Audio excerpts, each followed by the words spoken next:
জাহাঙ্গীরনগর বিশ্ববিদ্যালয়ের কেন্দ্রীয় শিক্ষার্থী সংসদ নির্বাচনের পূর্ণাঙ্গ প্রার্থী তালিকা প্রকাশ করেছে নির্বাচন কমিশন। শুক্রবার বিকেলে পূর্ণাঙ্গ প্রার্থী তালিকা প্রকাশ করে রাকসু নির্বাচন। এতে 179 প্রার্থীর মনোনয়নপত্র বৈধ ঘোষণা করা হয়, আর প্রত্যাহার করা মনোনয়নপত্রের সংখ্যা 86টি। পূর্ণাঙ্গ প্রার্থী তালিকায় ভিপি পদে 10 জন, জিএস পদে 9 জন, এজিএস ছাত্রী পদে 6 জন, এজিএস ছাত্র পদে লড়বেন 10 জন। এদিকে চূড়ান্ত প্রার্থী তালিকা প্রকাশের পর আনুষ্ঠানিক প্রচার প্রচারণা শুরু করতে আর কোনো বাধা নেই বলে জানায় নির্বাচন কমিশন। আগামী 9 সেপ্টেম্বর পর্যন্ত প্রার্থীর প্রচার চলবে।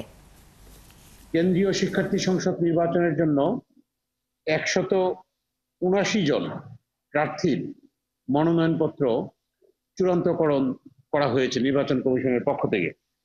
তন্মধ্যে সহসভাপতি প্রার্থী হিসেবে চূড়ান্তকরণ করা হয়েছে 10 জন প্রার্থীর নাম। জাহাঙ্গীরনগর বিশ্ববিদ্যালয়ের কেন্দ্রীয় ছাত্র সংসদ জাকসুর আরো খবর জানাতে আমাদের সাথে যুক্ত হচ্ছেন সহকর্মী রায়ান বেনামিন। রায়ান, নিশ্চয় শুনতে পাচ্ছেন, আপনি জানাবেন যে রাকসুর আনুষ্ঠানিক প্রচার প্রচারণা শুরু হয়েছে কিনা এবং সেখানে সার্বিক অবস্থা কেমন দেখছেন? প্রচার প্রচারণা কিন্তু গতকাল বিকেল থেকে শুরু হয়েছে, যখন চূড়ান্ত মনোনয়নপত্র নির্বাচন কমিশন থেকে প্রকাশ হয়েছে। তারপর থেকে প্রার্থীরা নির্বাচনী যে প্রচার সেটিতে নেমে গেছেন।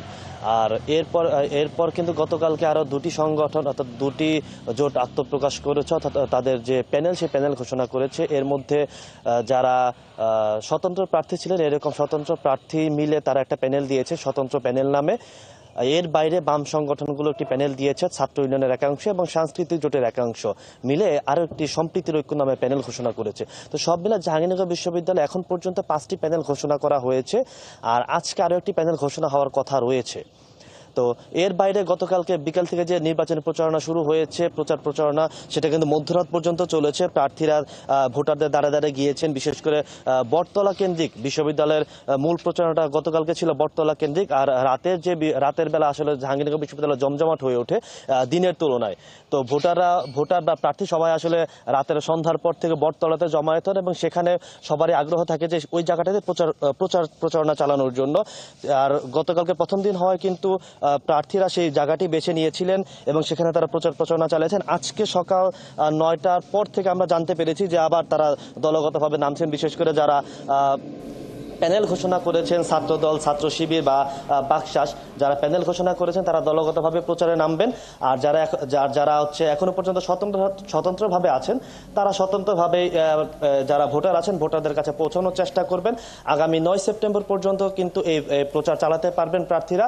এরপরে 11 তারিখ নির্বাচন অনুষ্ঠিত হবে কেন্দ্রীয় শিক্ষার্থী সংসদ এবং হল সংসদে।